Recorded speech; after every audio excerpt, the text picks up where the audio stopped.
योगेन चित्तस्य पदेन वाचां मलं शरीरस्य च वैद्यकेन योपाकरोतं प्रवरं मुनीनां पतञ्जलिं प्राञ्जलिरानतोऽस्मि। आबाहुपुरुषाकारं शङ्खचक्रासिधारिणं सहस्रशिरसं श्वेतं प्रणमामि पतञ्जलिम्।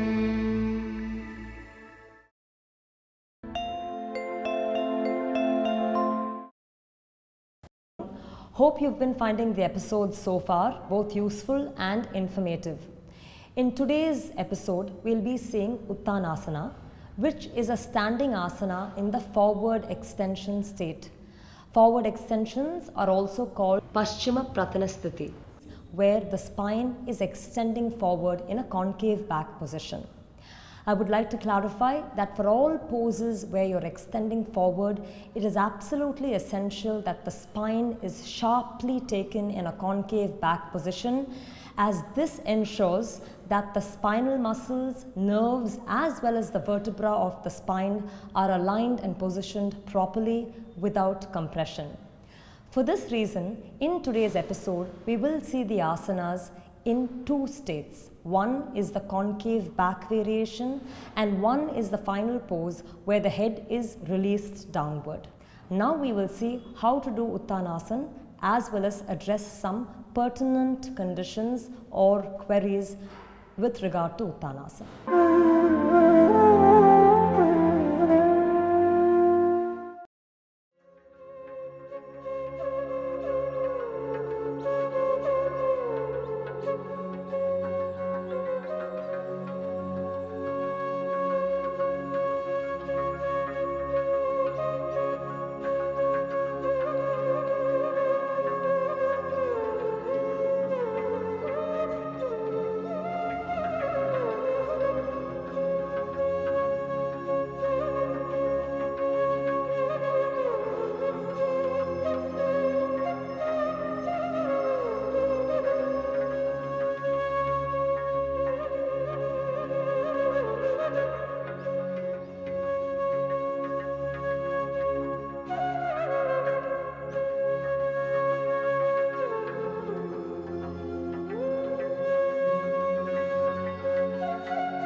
We have now seen the pose Uttanasana.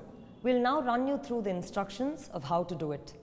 Like any standing pose, it all starts from Tadasana, and therefore the practitioner has the feet and toes together, shoulders rolled back, chest alive lifted, back ribs in, buttock muscle down, thigh gripped back. In this position, the practitioner has to open the legs hip width apart.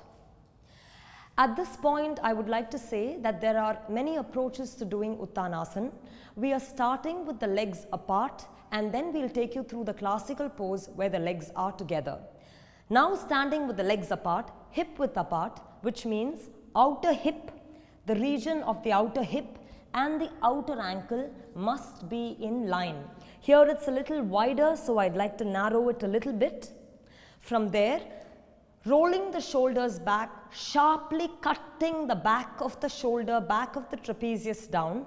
The practitioner must take the hand on the waist. Usually, as you will see, if the elbow flares out, the chest will sink and therefore the shoulder must be rolled wide and the elbow must be tucked a little inward than outward. Raising the chest up, particularly in Uttanasana, it's important to keep the sternum away from the abdomen. It's common that practitioners during the process of moving to Uttanasana collapse the chest and go, that could be injurious to the spine. So the chest must be lifted higher way such that every vertebra inside the spine is well spaced. It shouldn't crush or collapse. So once again note, the fact that the sternum is lifted away from the band of the diaphragm is important. Leading with the sternum, the practitioner should move with the chest forward halfway. This is the concave back position, a mandatory precursor to the final pose. In the concave back position, the back ribs must fully engage forward. The chest must stand forward. Therefore, we should call it a forward extension, not a forward bend. The spine should extend forward with the back ribs deeply engaged. At this point, where the body is parallel to the ground, the practitioner will release the palm in such a way that the palm is in line with the shoulder. Palm is in line with the shoulder. This position is the concave back position.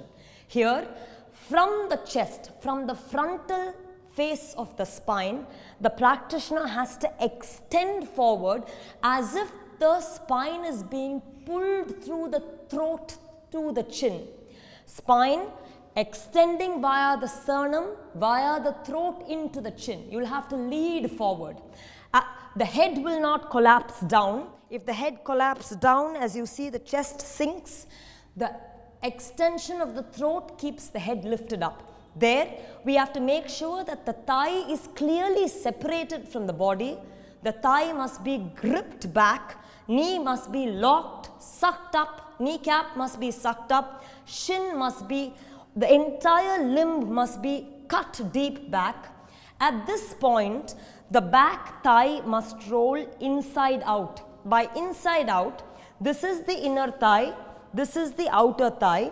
The roll of the thigh should be inside out so that all of the hamstrings are evenly used. Sides of the thigh must remain lifted up. From this lift, the chest must move forward. In this concave back position, a beginner must wait for a few seconds, going to a minute or so, until the pose prepares the spine fully. From there, the hands are brought back to the sides of the feet. In a cup-shaped position, as you see, here the spine lowers, but again the spine should not collapse. So engaging the back ribs, you have to create a concave back first. That's a very important position, the concave back position. For all standing forward bends or forward bends, concave back is an important state. From there, you will have to flatten the hands down by the sides of the feet. Prevent yourself from going down too quickly, flattening the arm, flattening the palm, straightening the arm, move with the chin and throat forward, then lengthening the sides of the body without crumpling the abdomen. Lengthening the sides of the body, the head must be taken down such that the buttock bone is in line with the heel bone, forming a straight line. And as if it's a single pose, lifting the thigh up, releasing the body down, the way a stream flows. Continuous, the extension has to be from the back of the thigh over the buttock, releasing the latissimus, releasing the paraspinal muscles. The head has to be taken in. Once you go to this juncture, the hand must be further walked back, all the way behind, and then the attempt must be made to bring the back ribs closer to the back thigh, to bridge the gap between the thigh and the chest.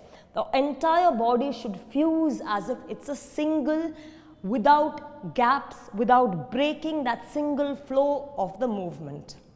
From this position, finishing the pose, you walk back to concave back position where the hand is in line with the shoulder. Once again, making sure you're creating a steadfast extension, you have to then come up with the hand on the waist. And this will complete the first section of the pose. We saw the pose in two parts. One is the concave back position, and then the head down position, but both the positions were done with the legs hip width apart. Now we will move to the classical pose where the feet and toes are together.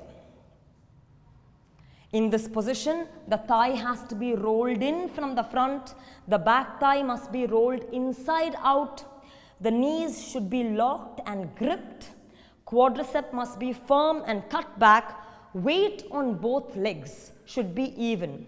From there, taking the sternum up, you will have to take your hands to the side and then up in Urdhva Hastasana. The hand can also be taken front and then up in Urdhva Hastasana. We are now choosing to show this variation where we are going from Vimanasana, spreading the chest and raising the sides of the body sharply in Urdhva Hastasana, making sure that not only the center spine is tall, but even the sides of the body stand tall. From here, this is a bit more challenging on the spine, creates a lot more strength. From this position, you will have to maintain the Urdhva Hastasana behind the ear as you travel halfway position, taking the back ribs deep in and leading with the chest. The practitioner should come until the body is parallel to the ground and the buttock is in line with the heel. Here, once again, you release your hand in front, palms in line with the shoulder, cup shaped. Anteriorly extend the spine, pushing the back ribs in, continuously growing the sternum. From here, you walk your hands back to the sides of the feet and then hands deep back. Head going all the way towards the shin. When the head goes down, the idea is not to crush the chest or the abdomen. The entire body should extend downward, just like a pendulum. The entire body will release downward. You're not tightening your neck, tightening your head. Rather, there'll be a single flow from the back of the thigh all over the body down towards the head. This pose may be difficult to hold for a few practitioners or those who are a little stiff. In that case, you may hold the ankle with both hands wrapped around the ankle and then you'll raise up back to concave back position. Against the stretch of the arm, you'll have to ripplingly pull the anterior spine forward. As you can see the engagement of the back ribs so clearly here. In this position, maintaining the engagement of the back ribs using the assist of the hand, you then take your head as close to the shin as possible, keeping the sides of the body long, the latissimus spread, the paraspinal muscles open. From here, you come back to halfway position, release your hand in Urdhva Hastasana and then come back up to Urdhva Hasta Tadasana and then take your hands to the side. This will complete the classical version of the pose.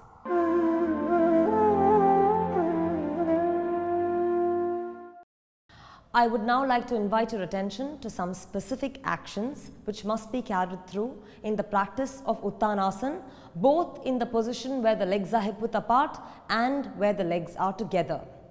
We'll start with the action of the feet. Usually, it's whenever we stand casually, people stand with their feet turned out. This is a little constricting on the lower back. So the feet have to be kept parallel to each other. That is, the outer edges of the feet must be kept parallel to each other. This is not parallel. This is parallel. The outer edges of the feet should be parallel to provide relief to the back. This is the first tip that must be carried in all standing poses, particularly forward bends. Now, from this position, I am clarifying the next position, which is to do with the spine. Uttanasana, or any pose in the Paschima Pranasthiti, which is a forward bending action, should have the spine anteriorly long. That is for safeguarding the spine from injury. We should make sure disc away from disc, vertebra away from vertebra, the spine should be carefully, attentively, mindfully extended. When we go down and place our hand down, usually beginner practitioners, when they release their hand down, they will curve the spine and somehow try to touch the floor. This action of the spine is wrong and must be avoided. When you place the hand down, you have to sharply bring the back ribs in and extend the spine forward. This conversion, where this is a very compressed situation of the spine, this is a very liberating state of the anterior spine. You have to sharply take the back ribs in and pull through the sternum forward.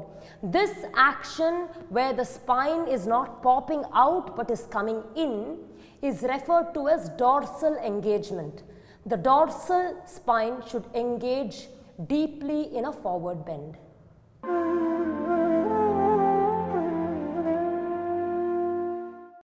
The next action that I'll be clarifying is the movement of the back body. The previous action that we talked about is about how the anterior or the front face of the spine must be tall, for which the dorsal must engage. But in the full pose, where the head is taken towards the shin, the pose must be treated as if it's a single flow. Many a time, a practitioner may bend from the head, breaking the head away from the spine. They may bend from the chest, again isolating the action away from the spine, or they may push the hip back and come down as if you're really falling into the pose. Rather, we must stand in such a way that the feet and toes are together. After that, while we are going to the full position, we are raising the chest up, making sure the sides of the body and center spine are tall. As we lead forward, you have to stamp the feet but lift the skin of the thigh up, stamp the feet but lift the skin of the thigh up, and then that skin must pour down through the paraspinal muscles, through the latissimus into the head. Now, this action will be a broken action where you somehow try and push to the floor, but you will have to treat the lengthening of the thigh, rolling over the buttock, pouring into the back body, and then the release of the neck as a single action.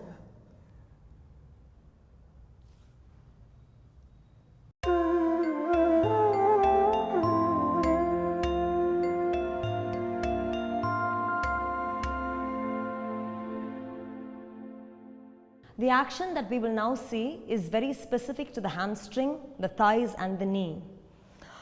Usually when we go into a forward bend, especially for people who have stiff hamstrings and stiff back muscles, you will see that in order to reach the floor, somehow they will first go in a compressed fashion, and then if they are not able to reach, then they'll somehow bend their knee and try to reach the floor.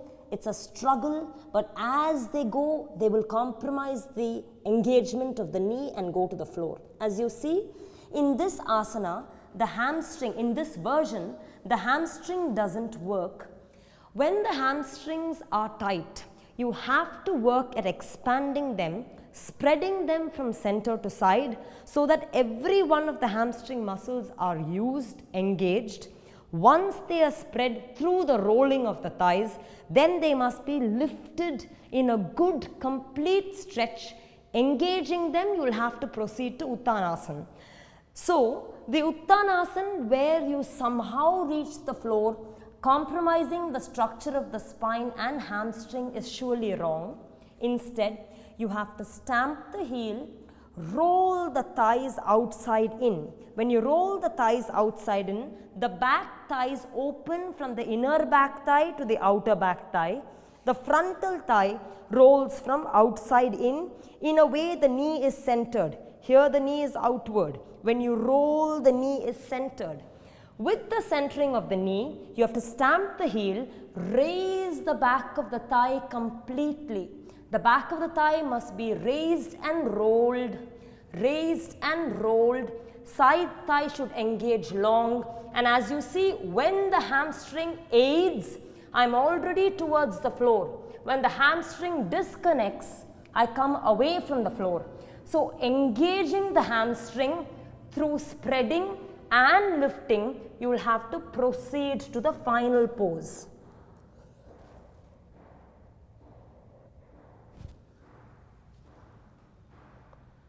I'd like to now add an extra piece of information.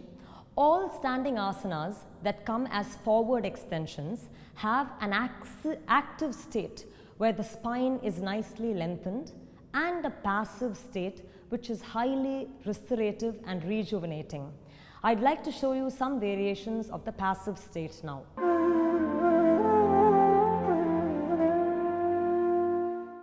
The crown of the head is placed on a block.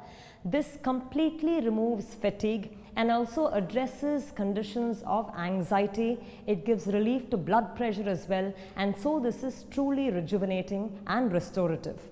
When you stand, the brick has to be placed between the 2 feet, as in centered between the 2 feet, a little ahead.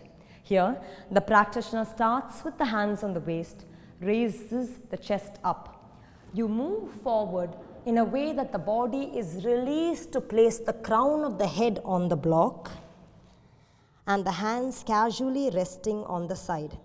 You can stay in this pose starting from 1 minute to several minutes until you feel a sense of nervous relaxation and where you feel rested.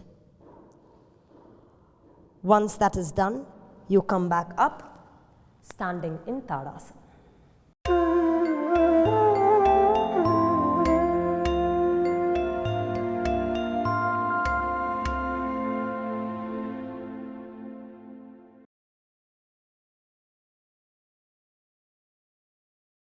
We now saw Uttanasana with detailed instructions, as well as address some scenarios in which obstacles in the practice of Uttanasana can be overcome. I'm sure it's not uncommon to hear doctors advise that you shouldn't go into a forward bend when you have back pain. This is correct. In case you are going to a forward bend with the spine in a bent state without an anterior extension, then it can be injurious to the spine. That is the main reason why in Iyengar Yoga, we don't even refer to forward bends using the word bend. Rather, we call them forward extension to emphasize and re-emphasize that the spine should be absolutely long with a good space between vertebrae as you go into a forward extension. This position where you are long and tall, sternum leads you in a forward extension, where the back is concave and the anterior spine is well lengthened, this position is in fact relieving for back problems. So if you do a forward bend as an extension instead of a bend, it can be truly marvelous for the health of the spine. That being said, in the position where we are going into a concave back, that is an active position, that there is also a restive variation of the same pose. The active variation is extremely good for the spine, nerves, paraspinal muscles, digestion as well as excretion. When you go into the full pose where the head is released downward, the heart is particularly rested. The pressure that is usually exerted on the ventricles as well as the valves is greatly alleviated, and so it can be highly relieving, highly rejuvenating for the heart. In addition to this, it also relaxes the brain as well as the nervous system. We know that one of the pivotal poses or a gamut of pivotal poses in yoga are inversions. This is exclusive to yoga where we do Shirshasana and Sarvangasana. In inversions, usually the head is down and the hips are higher. As you see in these standing asanas with forward extension, the head is down and the hips are higher. Therefore, it serves as apt preparation for inversions that will be coming up. In the next episode, we will see how to do Adho Mukha Svanasana. Until then, happy practicing. Thank you.